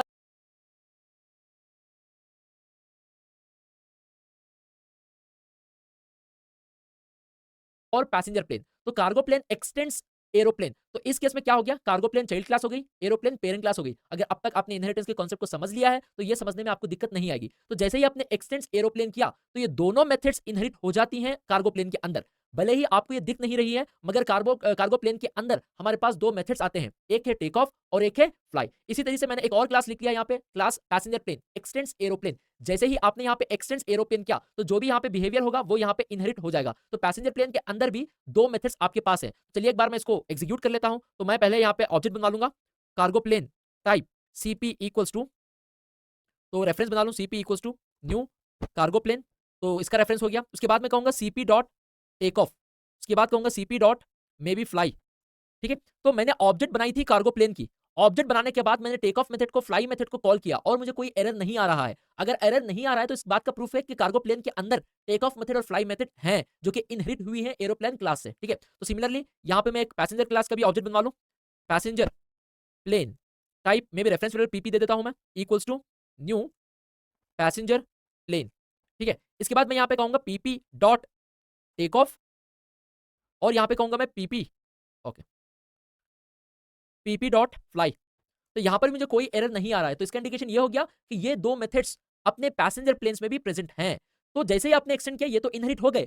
इनहेरिट होने के बाद क्या आप उन मेथड्स को मॉडिफाई कर रहे हो? नहीं कर रहा हूं। जो भी बॉडी पेरेंट ने दी थी, एरोप्लेन इज टेकिंग ऑफ, वही बॉडी आप अपने चाइल्ड क्लास में एज इट इज यूज कर रहे हो। अगर आपने यहाँ पे एक और बार लिख लिया सेम मेथड को तो आप वो ओवरराइड कर रहे हैं। फिलहाल मैंने यहाँ पे एक और बार नहीं लिखा, एक्सटेंड्स कहा, तो दोनों मेथड्स इनहेरिट हो गए। होने के बाद आपने उसके साथ कुछ भी नहीं किया तो वो हो गए हमारे इनहेरिटेड मेथड्स। इनहेरिटेड मेथड्स वो होते हैं जो पेरेंट क्लास से चाइल्ड क्लास में इनहेरिट होते हैं और चाइल्ड क्लास में उन मेथड्स को मॉडिफाई नहीं किया जाता। जो पेरेंट क्लास की बॉडी है, चाइल्ड क्लास में भी वही एज इट इज यूज होगी और चाइल्ड चाइल्ड क्लास में इसको कोई मॉडिफाई नहीं कर रहा है, कोई चेंज नहीं कर रहा है। तो ये हो गया हमारे इनहेरिटेड मेथड्स। फिलहाल के लिए ये दोनों फ्लाई मेथड और टेक ऑफ मेथड अपने कार्गो प्लेन में और पैसेंजर प्लेन में इनहेरिट हो रहे हैं। होने के बाद आपने उसको मॉडिफाई नहीं किया और जैसे ही आपने कार्गो प्लेन का ऑब्जेक्ट बनाया और उन मेथड्स को कॉल करेंगे तो आप देख लेना यहाँ पे जो पेरेंट में बॉडी दी थी वही बॉडी का आउटपुट भी आएगा आपके सामने।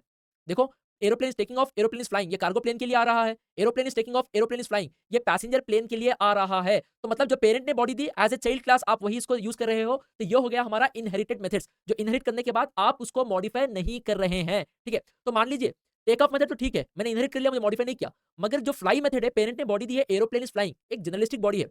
तो मैं यहाँ पे अपनी as a child cargo plane में एज ए चाइल्ड मुझे रिक्वायरमेंट है कि मैं इसको मॉडिफाई करूँ, तो मैं इसको ओवरराइट कर सकता हूँ। मतलब वही मेथड वापस एज इट इज लिख लो आप। तो मैंने वापस एज इट इज लिख लिया और लिखने के बाद मैं यहाँ पे कहूंगा system dot out dot println. फिलहाल मैं बस प्रिंटिंग का काम कर रहा हूँ। यहाँ पे आप कोई लॉजिक भी लिख सकते हैं, ठीक है, just to convey the message. मैं यहाँ पे सिंपल से प्रिंटिंग वर्क कर रहा हूँ। तो मैं यहाँ पे कह दूंगा cargo plane flies at lower height. ठीक है, तो मतलब ये मेथड यहाँ पे इनहेरिट हुआ। होने के बाद वही मेथड आप एक और बार लिख रहे हैं, तो वो आप ओवरराइड कर रहे हो, जिसे हम ओवरराइडिंग मेथड कहते हैं। ओवरराइडिंग मतलब ऐसा मेथड हो गया जो पेरेंट से चाइल्ड में इनहेरिट होता है और चाइल्ड में चाइल्ड क्लास की नीड के हिसाब से आप उसको मॉडिफाई कर रहे हैं, आप उसको ओवरराइड कर रहे हैं। तो जैसे आप यहाँ पे चाइल्ड क्लास के अंदर ओवरराइड कर रहे हैं, तो हम उस मेथड को कॉल करते हैं ओवरराइडिंग मेथड। और आपने यहाँ पे ओवरराइड कर लिया सक्सेसफुली, तो पेरेंट क्लास में अगर फ्लाई मेथड को हम अब कॉल करेंगे ओवररिडन मेथड। मतलब ये फ्लाई मेथड पेरेंट में जो है वो चाइल्ड क्लास में जाके ओवरराइड हो चुका है। तो पेरेंट क्लास के अंदर फ्लाई मेथड को हम ओवररिडन कहेंगे और चाइल्ड क्लास में फ्लाई मेथड को हम ओवरराइडिंग मेथड कहेंगे। मतलब इनहेरिट होने के बाद चाइल्ड क्लास में उसकी नीड के हिसाब से आपने उसको मॉडिफाई कर लिया, अपनी खुद की बॉडी दे दी। तो मैं यहाँ पे इसको पैसेंजर प्लेन में भी ओवरराइड कर लूंगा। तो यहाँ पे मैं कह दूंगा पैसेंजर प्लेन, ठीक है, पैसेंजर प्लेन फ्लाई सेट में भी यहाँ पे कह दूंगा मैं मीडियम हाइट। ठीक है, तो यहाँ पे पैसेंजर प्लेन और कार्गो प्लेन अलग अलग हाइट में वो फ्लाई करती हैं। तो मैं एज ए चाइल्ड मुझे बॉडी को मॉडिफाई करना था, मेरी नीड थी यहाँ पे, तो मैंने उसको ओवरराइड कर दिया। ठीक है, तो ओवरराइड जैसे मैंने किया यहाँ पे, ये हो गया हमारा ओवररिडन मेथड। ये हो गया हमारा ओवररिडन मेथड। तो आपके पास जैसे ही आपने एक्सटेंड कहा, टेक ऑफ और फ्लाई दोनों यहाँ पे इनहेरिट हो जाती हैं। ठीक है, क्या आपने टेक ऑफ मेथड को एक और बार लिखा है? नहीं लिखा है। मतलब वो हमारा इनहेरिटेड मेथड है। जो पेरेंट ने बॉडी दी एज ए चाइल्ड, उस बॉडी का आप बहुत हैप्पी हैं, आप चेंज करना नहीं चाहते। एज ए चाइल्ड अगर आप उसको एज इट इज यूज कर रहे हैं तो वो इनहेरिटेड मेथड है। मगर एज ए चाइल्ड एक और बार लिख के अगर आप उसको मॉडिफाई कर रहे हैं तो वो हो गया ओवरराइडिंग मेथड। ओवरराइडिंग मेथड मतलब चाइल्ड में इनहेरिट करने के बाद आप उसको मॉडिफाई कर रहे हो। तो यहाँ पे मैं एक और मेथड लिख लेता हूँ। ठीक है, तो मैं यहाँ पे लिखूंगा public void carry goods, carry goods. और यहाँ पे मैंने एक सिंपल सा मैसेज लिख लूंगा यहाँ पे कि system dot out dot print l n. Oops, मैं यहाँ पे एक छोटा सा मैसेज के cargo plane carries carries may be goods. ठीक है, तो यहाँ पे मैं एक और मेथड लिख लूंगा अपने पैसेंजर प्लेन के अंदर भी, जो हमारा चाइल्ड क्लास है अगेन। तो यहाँ पे मैं कैरी, मैं कह दूंगा कि पैसेंजर्स। तो यहाँ पे एक सिंपल सा मैसेज लिख लेता हूँ मैं कि पैसेंजर प्लेन कैरीज पैसेंजर। तो यहाँ पे देख लेना हमारे पास दो चाइल्ड क्लास है अपनी एरोप्लेन क्लास की। एक हो गया कैरी गुड, मतलब एक हो गया कार्गो प्लेन, एक हो गया पैसेंजर प्लेन। तो यहाँ पे एक हमारे पास ऐसा मेथड आता है जो पेरेंट क्लास में प्रेजेंट नहीं है, कैरी गुड्स, जो आप कार्गो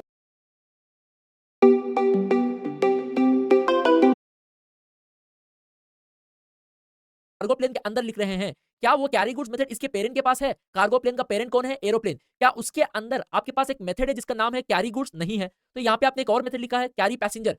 क्या ये मेथड इसके पेरेंट क्लास में भी है? इसका पेरेंट क्लास कौन हो गया? एरोप्लेन। क्या वो यहाँ पे है? नहीं है। Such methods which are not there in the parent class are present only in the child class, उसको हम कहते हैं स्पेशलाइज्ड मेथड। मतलब specialised methods are such methods which are there only in the child class which are not there in the parent class. तो यहाँ पे अगर आप देख रहे हैं ना, इस पैसेंजर प्लेन में फिलहाल हमारे पास 3 मेथड्स हैं। टेक ऑफ मेथड आप देख नहीं पा रहे, जैसे ही आपने एक्सटेंड कहा वो इनहेरिट हो चुका है। और एक है फ्लाई मेथड, एक है कैरी पैसेंजर मेथड। तो इसमें से हमारा जो है take off method inherited method है। जो पेरेंट ने बॉडी दी एज ए चाइल्ड, आप उसको कुछ भी चेंज नहीं कर रहे हैं, वापस रीयूज कर रहे हो एज इट इज, तो वो हो गया हमारा inherited methods. Fly method inherit करने के बाद आपने चाइल्ड क्लास की डिमांड के ऊपर, रिक्वायरमेंट के ऊपर आपने मॉडिफाई कर लिया, तो ये हो गया ओवरराइडिंग मेथड। और हमारा कैरी पैसेंजर सिर्फ चाइल्ड क्लास में है, पेरेंट क्लास में नहीं है, तो ये हो गया हमारा स्पेशलाइज्ड मेथड। ठीक है, तो ये हो गया different types of methods. Coming to pictorial representation, आप वही आप देख सकते हैं, पेरेंट में टेक ऑफ मेथड है, फ्लाई मेथड है। चाइल्ड में जैसे ही आपने एक्सटेंड कहा दोनों मेथड आ जाते हैं, मगर आप फ्लाई मेथड को एक और बार लिख रहे हो। मतलब अगर कोई मेथड पेरेंट और चाइल्ड दोनों में देख रहे हो ना पिक्टोरियल रिप्रेजेंटेशन में, तो आप समझ लेना कि ये ओवरराइड हो रहा है चाइल्ड में, आप उसको चेंज कर रहे हो। टेक ऑफ को आपने एक और बार नहीं लिखा, मतलब जो भी पेरेंट ने लिखा है उसको एज इट इज आप यहाँ पे यूज करना चाहते हो। यहाँ पे कैरी गुड्स है, कैरी पैसेंजर है, ये मेथड्स उनके पेरेंट क्लास में नहीं है, सिर्फ उनके क्लासेस में है। तो ये हो गया हमारा स्पेशलाइज मेथड जो सिर्फ चाइल्ड क्लास में प्रेजेंट होता है। आई होप आपने इस कॉन्सेप्ट को समझ लिया है। अगर कुछ इश्यू है तो आप इस वीडियो को एक बार और रिवॉच कर सकते हैं। तो अगले वीडियो में हम जानेंगे कुछ और चीजें इनहेरिटेंस के बारे में। Thank you so much for joining me in this video.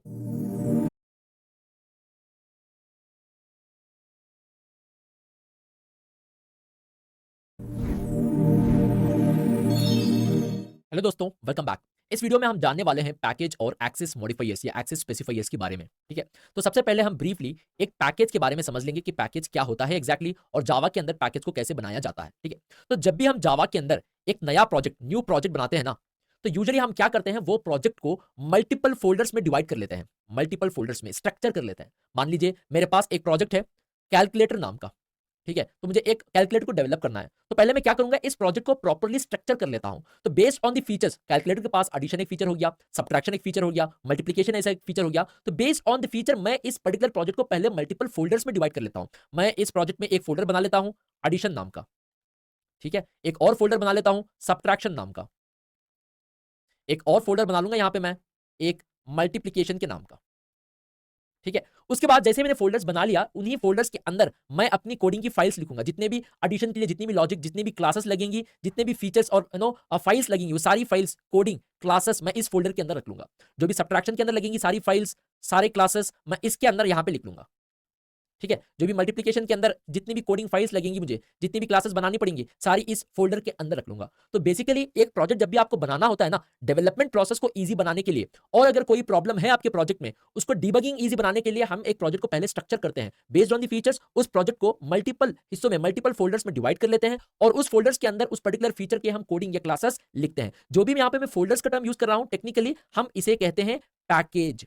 तो मतलब ये हो गया, अगर हम एक प्रोजेक्ट बनाते हैं based on the feature of the project, हम क्या करेंगे, वो प्रोजेक्ट को मल्टीपल पैकेजेस में, सिंपल टर्म्स में मल्टीपल फोल्डर्स को उसमें डिवाइड कर लेंगे, और उन फोल्डर्स के अंदर हम जाके अपनी कोडिंग फाइल्स और क्लासेस को लिखेंगे। ये हाई रिकमेंडेशन है। मान लीजिए मेरी एप्लीकेशन में, जब मेरा एप्लीकेशन काम करने लग जाए, उस समय कोई प्रॉब्लम आ गया एडिशन में, मे बी एडिशन का कोड काम नहीं कर रहा है, तो मुझे डीबग करना पड़ेगा। अभी डीबगिंग के लिए मुझे जाके सारा कोड, अगर मान लीजिए मैंने सब कुछ एक ही फाइल में रखा है, एक ही फोल्डर में रखा है, तो वहां पे जाके डीबग करने में, फाइल्स को ढूंढने में दिक्कत आएगी। तो अगर मैंने स्ट्रक्चर कर लिया है अपने प्रोजेक्ट को मल्टीपल फोल्डर्स में, पैकेजेस में डिवाइड करके, तो मैं आप जाऊंगा सिर्फ एडिशन पैकेज के अंदर, क्योंकि मेरा प्रॉब्लम था एडिशन फीचर में, तो मुझे दूसरे फाइल्स, दूसरे फोल्डर्स को खोलने की जरूरत नहीं पड़ेगी। एडिशन के अंदर जाऊंगा और जो भी फाइल्स है वहां पे मैं चेंजेस अपने कर लूंगा। तो यहाँ पे डीबगिंग भी इजी हो जाएगी और डेवलपमेंट का प्रोसेस भी बहुत आसान हो जाता है, क्योंकि आपने अपने प्रोजेक्ट को प्रॉपर्ली स्ट्रक्चर कर लिया मल्टीपल फोल्डर्स में, जिसे हम टेक्निकली कहते हैं पैकेजेस। ठीक है, तो मान लीजिए ये हमारी लैब हो गई। लैब में भी हमने प्रोग्राम बहुत सारे लिखे हैं। तो यहाँ पे मुझे एक जावा का प्रोजेक्ट बनाना है। तो ये जो आप जैसे आप क्लिक करेंगे ना, आप यहाँ पे स्पेसिफाई करने वाले हैं अपने जावा का प्रोजेक्ट। मे बी मैं कैलकुलेटर का प्रोजेक्ट बनाने वाला हूं, तो मैं कहूंगा यहाँ पे कैल। ठीक है, आप पूरा नाम भी दे सकते हैं। मैं कहूंगा यहाँ पे प्रोसीड। तो यहां पे क्या हो गया ना, एक प्रोजेक्ट मेरा बन गया जो कैल के नाम का है। प्रोजेक्ट तो मेरा बन गया है। अब मैं उस प्रोजेक्ट को मल्टीपल फोल्डर्स में डिवाइड कर लूंगा। आप जो कर सकते हैं, तो उसके लिए मैं यहाँ पे वर्कस्पेस पे क्लिक करूंगा। ऑफ कोर्स मैं आपको ये एक्लिप्स में भी बता दूंगा रियल टाइम में एक्जैक्टली कैसे होता है, जो आईडीज इंडस्ट्री में यूज हो रही है उसमें भी। तो यहाँ पे एक फोल्डर बना लूंगा मैं। फोल्डर का ऑप्शन है न्यू फोल्डर, वो एक पैकेज होता है बेसिकली। तो मैं यहाँ पे कहूंगा कॉम डॉट पीडब्ल्यू डॉट कैल प्रोजेक्ट नेम डॉट, जो भी फीचर है हमारा मेरा वो है ऐड। ठीक है, तो एक फोल्डर बन गया यहाँ पे। तो एक और फोल्डर बना लू यहाँ पे मैं। तो एक और फोल्डर बनाऊंगा मैं, उसे दे दूंगा यहाँ पे कॉम डॉट पीडब्ल्यू dot cal dot may be sub. मैं जो भी यहाँ पे नाम दे रहा हूं ना, आप पैकेज का सिंपल नाम भी दे सकते हैं, एडिशन सब्ट्रैक्शन। मैं थोड़े यहाँ पे इंडस्ट्री स्टैंडर्ड को फॉलो करता हूँ। इंडस्ट्री स्टैंडर्ड में सबसे पहले पैकेज का जब भी आप नाम देंगे ना एक प्रोजेक्ट के अंदर, अगर आप फोल्डर बना रहे हैं तो उसका नाम यूजुअली डोमेन नेम से शुरू होता है। डोमेन नेम मतलब .ai .in .org .com। ठीक है, तो कॉम डॉट, फिर कंपनी का नाम आता है पीडब्ल्यू डॉट, फिर जो भी आपका प्रोजेक्ट का नाम है कैल डॉट, और उसके अंदर जो भी आपने फोल्डर का नाम देना है वो आप दे सकते हैं। अगर आपको ये स्टैंडर्ड फॉलो करना मुश्किल हो रहा है तो कोई बात नहीं, आप सिंपल सा नाम भी दे सकते हैं। गए आप फोल्डर बना लिया, एडिशन आपने फोल्डर का नाम दे दिया। अब उन फोल्डर्स के अंदर अगर आप चाहेंगे तो आप वहां पे है ना पर्टिकुलर अपनी क्लास बना सकते हैं। मैं यहाँ पे राइट क्लिक न्यू फाइल बना लूंगा और नाम दे दूंगा मे बी लॉन्च डॉट जावा।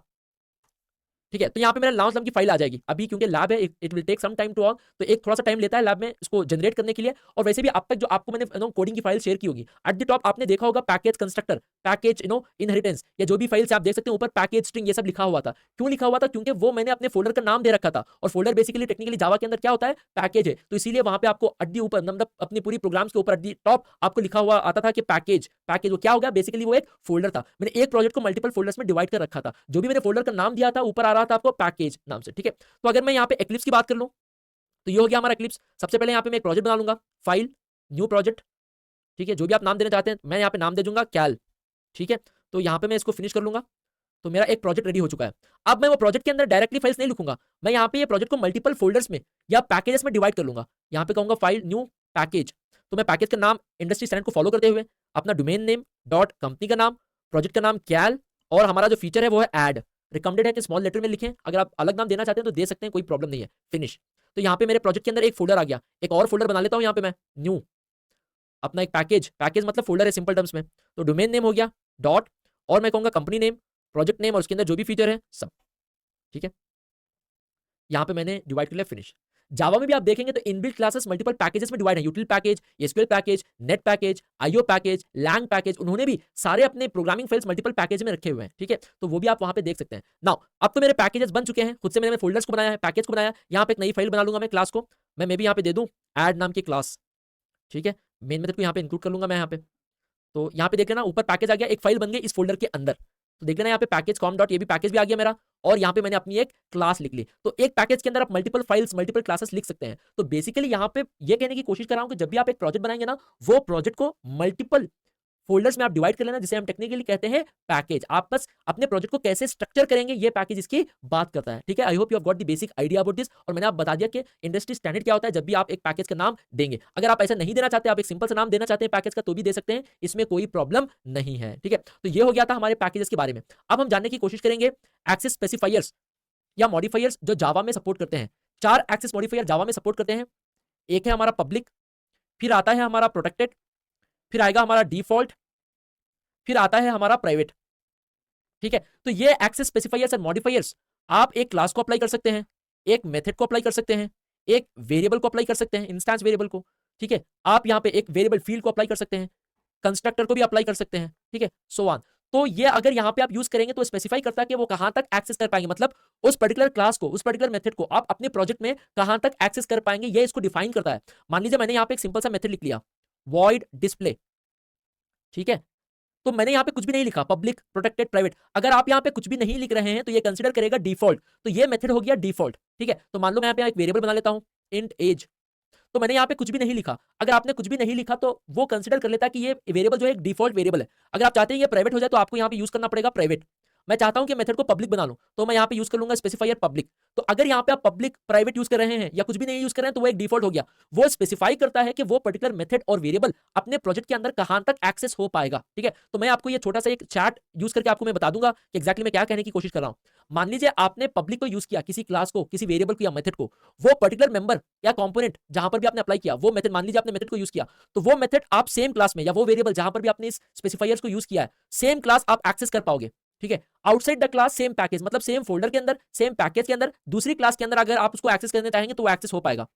मान लो ये दूसरे फोल्डर के अंदर है, दूसरे अपने पैकेज के अंदर, सेम प्रोजेक्ट के अंदर, दूसरे पैकेज में, दूसरे फोल्डर के अंदर अगर आप उसको एक्सेस करना चाहेंगे तो आप एक्सेस कर सकते हैं, जो कि एक चाइल्ड क्लास है। मान लो हमारी एक दूसरा फोल्डर है, दूसरा पैकेज है, उसके अंदर एक चाइल्ड क्लास है, जो यहाँ पे एक पेरेंट क्लास, उसकी चाइल्ड यहाँ पे है, तो वो भी आप वहां पे एक्सेस कर पाएंगे।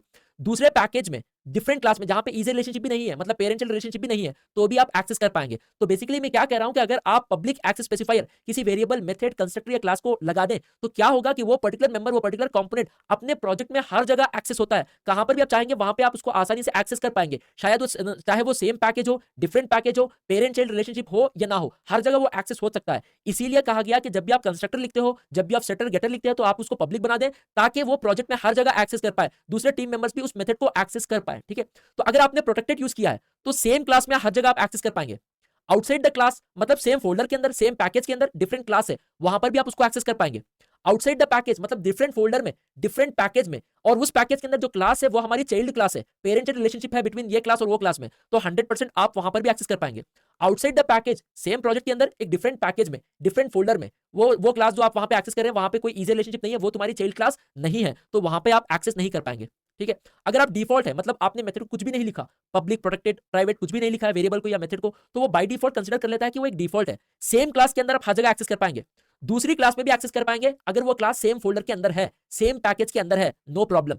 दूसरे पैकेज के अंदर, पैकेज के बाहर अगर वो चाइल्ड क्लास है तो भी वो एक्सेस नहीं होगी। दूसरे पैकेज में अगर वो चाइल्ड क्लास नहीं है तो भी वो एक्सेस नहीं हो पाता। डिफॉल्ट का मतलब ये होता है कि एक क्लास के अंदर आप उसको एक्सेस कर पाएंगे, दूसरी क्लास में भी एक्सेस कर पाएंगे अगर वो क्लास सेम पैकेज के अंदर है, सेम फोल्डर के अंदर है। फोल्डर के बाहर कहीं पर भी आप उसको एक्सेस नहीं कर पाएंगे। अगर आपने एक मेथड लिखा, उसको आपने कुछ भी डिफाइन नहीं किया, तो वो बाय डिफॉल्ट होता है और वो मेथड आप कॉल कर सकते हैं, इन्वोक कर सकते हैं सेम क्लास में या दूसरे क्लास में जो सेम पैकेज के अंदर हो, सेम फोल्डर के अंदर हो। फोल्डर के बाहर दूसरे फोल्डर या दूसरे पैकेज में वो आप एक्सेस नहीं कर पाएंगे। ठीक है, तो प्राइवेट अगर आपने यूज किया किसी वेरिएबल या मेथड को, सेम क्लास के अंदर आप वो एक्सेस कर पाएंगे, दूसरी क्लास के अंदर, क्लास के बाहर, चाहे वो क्लास सेम पैकेज में क्यों ना हो, आप एक्सेस नहीं कर पाएंगे।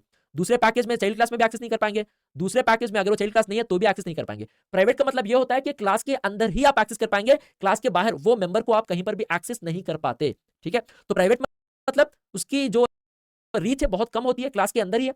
डिफॉल्ट मतलब दूसरे क्लास में भी एक्सेस हो पाएगा अगर वो क्लास सेम फोल्डर या सेम पैकेज के अंदर है। प्रोटेक्टेड मतलब सेम क्लास के अंदर भी, क्लास के बाहर सेम फोल्डर के अंदर भी, फोल्डर के बाहर भी, दूसरे पैकेज में भी आप उसको एक्सेस कर पाओगे अगर वो चाइल्ड क्लास है तो।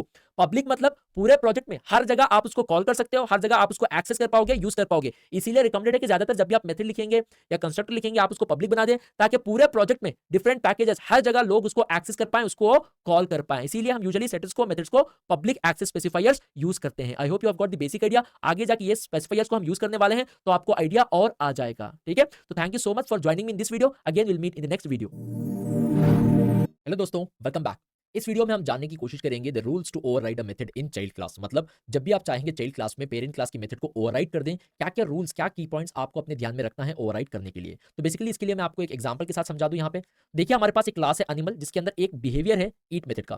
फिर हमारे पास एक और क्लास है टाइगर नाम की, जो एक्सटेंड कर रही है एनिमल को। जैसे ही आपने कहा एक्सटेंड्स एनिमल, तो ये मेथड यहाँ पे, ये जो मेथड है यहाँ पे इनहेरिट हो जाता है। तो यहाँ पर भी है वो, अगर आपने है ना चाइल्ड क्लास टाइगर का ऑब्जेक्ट बनाया और रेफरेंस को यूज करके उस मेथड को आपने कॉल किया, तो आपको यहाँ पे एरर नहीं आ रहा है। इसका मतलब ये हुआ कि वो ईट मेथड यहाँ पे इनहेरिट हो चुका है और जो भी आपने यहाँ पे पेरेंट में बॉडी दी थी वही आपको यहाँ पर आउटपुट भी आएगा। तो मान लीजिए आपने as a child class override करने के बाद आप जो भी वहां पे बॉडी दी, आप उस बॉडी के लिए हैप्पी नहीं है, मतलब आपके चाइल्ड क्लास में रिक्वायरमेंट है कि आप उस मेथड को ओवरराइड कर दो, आपके डिमांड्स के हिसाब से, आपके स्पेसिफिकेशन के हिसाब से। जो भी पेरेंट ने बॉडी दी है ईट मेथड के अंदर, वो आप उससे हैप्पी नहीं है, आपकी अलग ही रिक्वायरमेंट हो, तो अगर जावा में अगर आप चाहेंगे तो वो आप ओवरराइड कर सकते हैं, अपनी खुद की बॉडी दे सकते हैं। वही तो हमने types of methods in inheritance में समझने की कोशिश की थी। तो मैं यहाँ पे क्या करूंगा, ओवरराइड कर लूंगा उसको पब्लिक वॉइड ईट।